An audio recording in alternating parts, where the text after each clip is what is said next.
आज के दौर में हम तेजी से डिजिटल इंडिया की तरफ बढ़ रहे हैं। ऐसे में पैसों के लेन देन में भी डिजिटलाइजेशन बहुत तेजी से हो रहा है। साथ ही कोरोना वायरस महामारी के दौरान देश में ऑनलाइन पेमेंट भी तेजी से बढ़ा। इसमें यूपीआई की भूमिका अहम है। यूपीआई यानी यूनिफाइड पेमेंट्स। लेकिन कई बार ऐसा होता है कि यूपीआई के जरिए किया गया लेन देन फेल हो जाता है, जिससे ग्राहकों को काफी समस्याओं का सामना करना पड़ता है। इस समस्या को दूर करने के लिए भारतीय रिजर्व बैंक ने नियम बनाया है। नियम के तहत यूपीआई ट्रांजैक्शन अगर फेल हो गया और खाते से पैसे कटे वापस नहीं आए तो बैंक रोजाना 100 रुपए का हर्जाना देगी।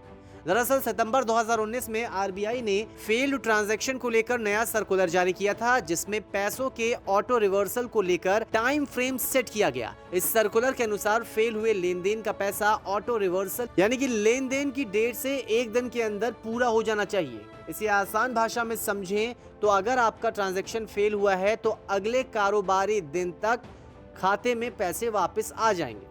अगर ऐसा नहीं हुआ तो देरी के लिए बैंक आपको रोजाना 100 रुपए मुआवजे के तौर पर देगी। अब बात आती है ट्रांजैक्शन आखिर फेल होते ही क्यों है।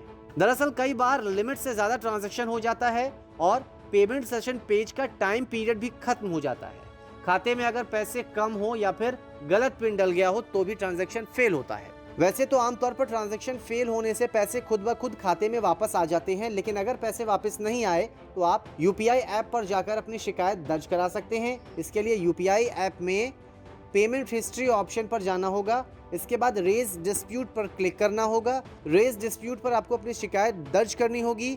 इसके बाद डिस्प्यूट स्टेटस में आप अपनी शिकायत देख सकते हैं। अगर शिकायत करने के बावजूद बैंक से कोई रिस्पांस नहीं मिलता है तो आप आरबीआई के डिजिटल ट्रांजैक्शन 2019 के ओम्बड्समैन स्कीम से अपील कर सकते हैं। न्यूज़ तक ब्यूरो।